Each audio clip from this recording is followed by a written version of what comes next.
Well, first off, it's great to be here. I hope you're enjoying Florida. If you haven't moved here yet, I hope you move here for lower taxes, much better weather. So hope you're enjoying Orlando. So I just got in from Washington, and I want to make sure you're all aware of President Biden's new slogan: open borders and close schools. As you may know, my colleagues recently voted for me to be the chairman of the National Republican Senatorial Committee. But you know what that really means. It really means that my Republican colleagues in the U.S. Senate, they have to hate me. Right? You have to raise $1 gazillion, and now you have to navigate all the infighting in the Republican Party. Sounds like a lot of fun, right? Should be pretty easy.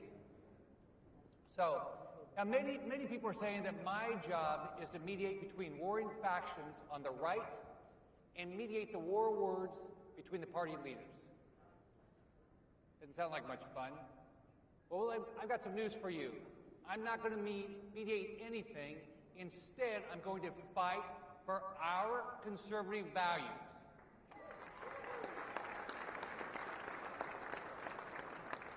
I'm going to do it boldly, and I'm not going to apologize to anyone for what we believe in. I'm not going to, absolutely. I'm not going to spend 1 second going backward. We're going to look forward, and we're going to fight for our conservative values and principles, and we're going to do it boldly, and we're not going to apologize to anyone. Why do we do it? Because it's good for every American family. I will spend every day talking about how Democrats are an absolute mortal threat to our freedom, to our prosperity, to our way of life, to our families, and the future of the United States of America.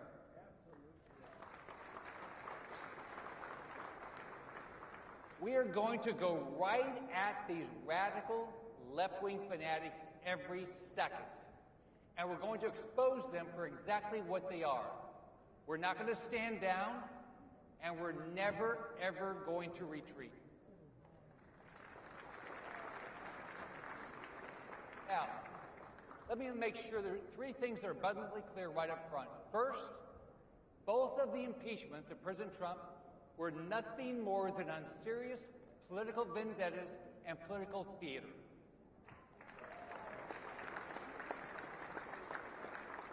This last charade should have been conducted at the other end of Washington at the Kennedy Center instead of the U.S. Capitol.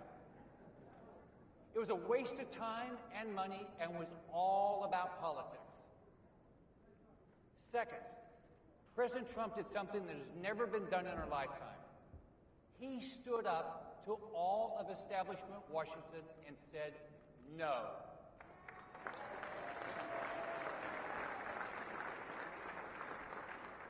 No, I will not accept business as usual.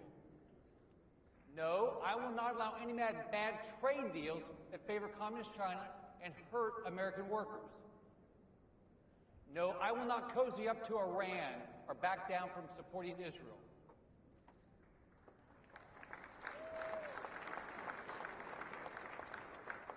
No, I will not support unnecessary foreign wars or giveaways of American treasure or lives.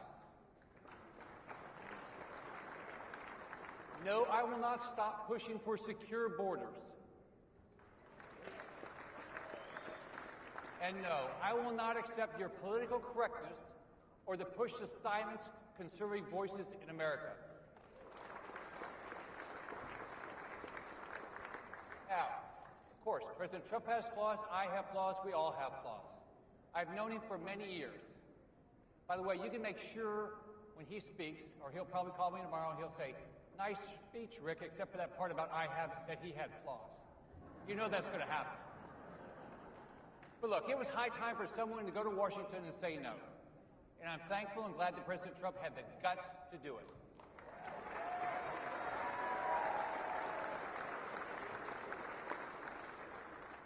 Third, the Democrats control all the levers of power in Washington. And the new left no longer believes in any tolerance in the promise of America that our nation was exceptional, or in the American dream. It's time for all of us to wake up to reality. They want to silence you. If they can silence a former president, what makes you think you're not next? They want to take away your freedom of speech. They want to take away your religious liberty. They want to take away your right to bear arms. They want to get you fired from your job. They want to get your bank to drop you. They want to make you unemployable in the future. And you know what? They've got a lot of friends in corporate America that are absolutely willing to help them.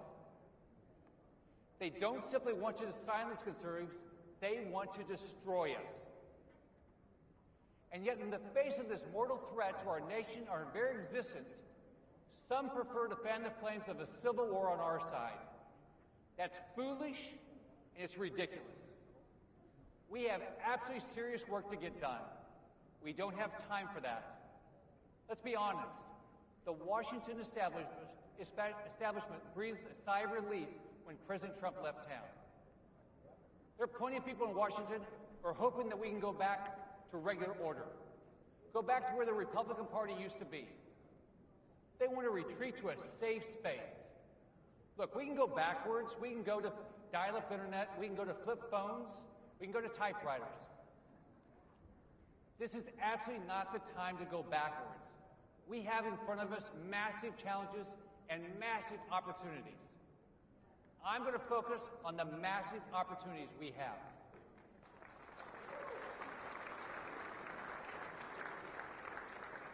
We will not win the future by trying to go back to where the Republican Party used to be. If we do, we will lose the working base that President Trump so animated. We're going to lose elections across the country, and ultimately we're going to lose our nation. We're not going to let that happen.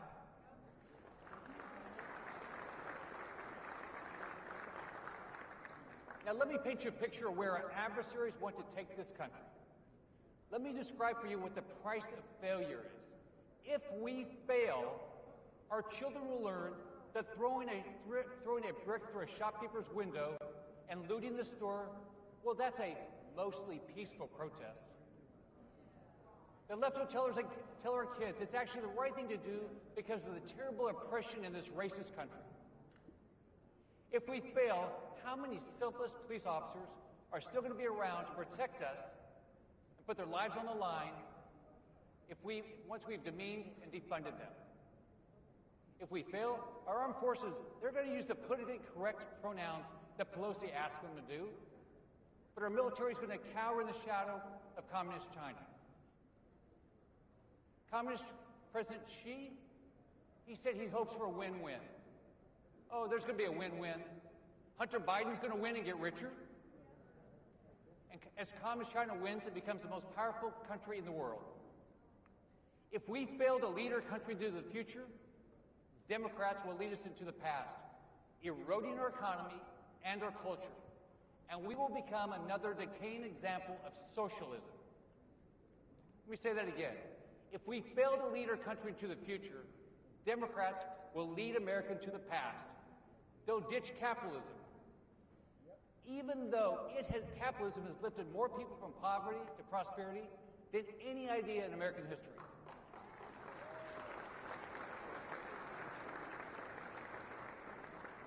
Calling someone a capitalist will become an insult. In fact, it already is on some college campuses. But don't worry, in their phony, Washington-run utopia, Chuck Schumer will tell you what kind of work you're allowed to do. AOC will tell you how you're allowed to do it. Nancy Pelosi will tell you how much you'll be paid for it. And Kamala Harris will tell you how little you're allowed to keep after you pay your, quote, fair share. In a socialist system, politically incorrect thought can't be tolerated because truth can't be tolerated. So don't think out loud. Don't suppose you have freedom to worship or that the churches they closed down during the coronavirus are essential. Don't complain about men, women, women's sports. Don't think you have the right to bear arms. Like socialist dictators, our adversaries will confiscate your weapons. If any of this sounds impossible to you, you've got to wake up. This stuff's already happening.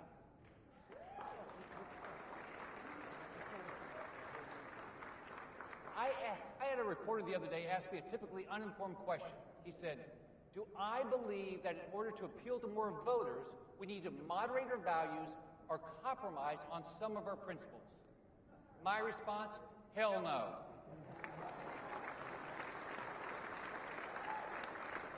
Just the opposite. I believe we need to start acting like we really believe our principles. America, with all of our shortcomings, is the greatest country in the world.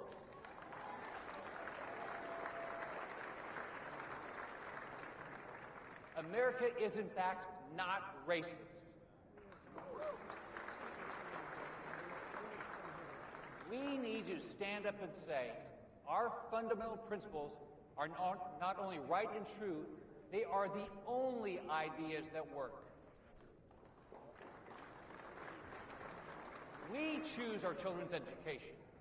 We respect our law enforcement. We thank God every day for our freedoms. The American family is an idea that works.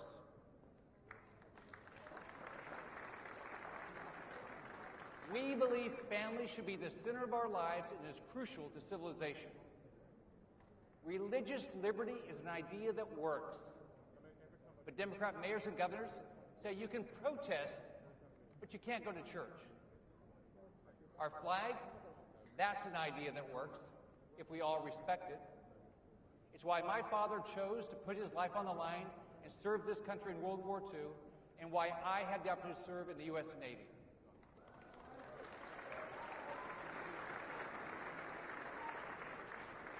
Unlike many of the woke athletes in the NBA and the NFL, we stand for the flag.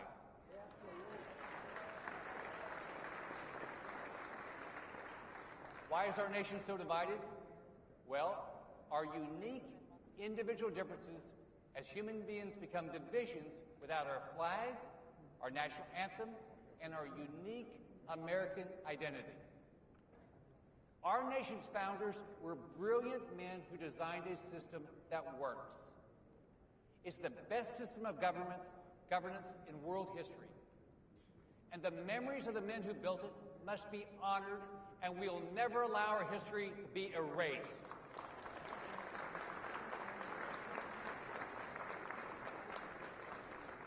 We believe strong borders work.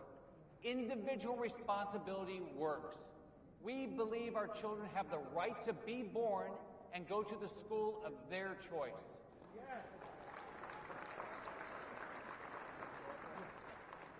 School choice works. Lower taxes work. The Second Amendment works. Funding our police works. Capitalism works. Standing up to Communist China dictators, buying American, and shutting the door to Communist Chinese products, you better believe that works.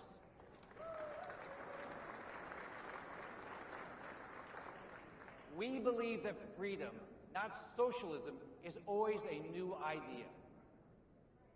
These are our principles, and we will never compromise or moderate them to appease anyone.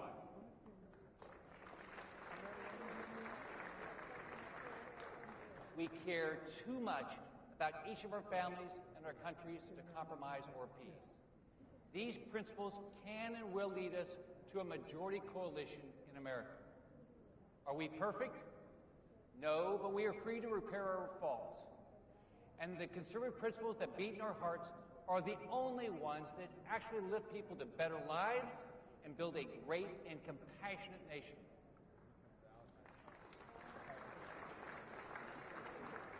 But the left's so-called progressive ideology, that old, broken-down idea called socialism, has not only never worked, it has destroyed more countries, families, and lives than we can count. Venezuelan children are starving today. That's socialism. Refugees are risking their lives today to flee Cuba's squalid hospitals, rationed food, and relentless oppression. That's socialism. Communist China is jailing and murdering its own citizens today because they've spoken the truth about the Wuhan virus. That's socialism. Let me leave you with this. We have generations of young people who have effectively been brainwashed by the liberals who have captured our education system. They're now attempting to capture the boardroom of every corporation and even our military leadership. Many of these young people were not taught our real history in middle school, high school, or college. They think socialism is a cool new idea. Think about that. The most disastrous and discredited idea of the 20th century, an idea that always leads to poverty and oppression. They think it's as new as the iPhone 12. It's now on each of us to explain why the Democrats' old socialist plans are a coming disaster. We've got to explain why globalist socialism is destined to fail even more spectacularly in today's fast-moving world than it has in the past. That is what I'm going to fight for. That is what I'm asking you to fight for. Our battle to win the future starts today. In Washington, they're doing the opposite, looking backward and forming a circular firing squad. They are busy assigning blame and avoiding responsibility. You and I don't have the time to waste going backwards. The people in Washington have that covered. All we've got is us, the power of our ideals, and the truth. And that is plenty. Now it's time to get to work, making this great country better than it has ever been. Thank you, God bless you, and God bless this great nation. Have a great day.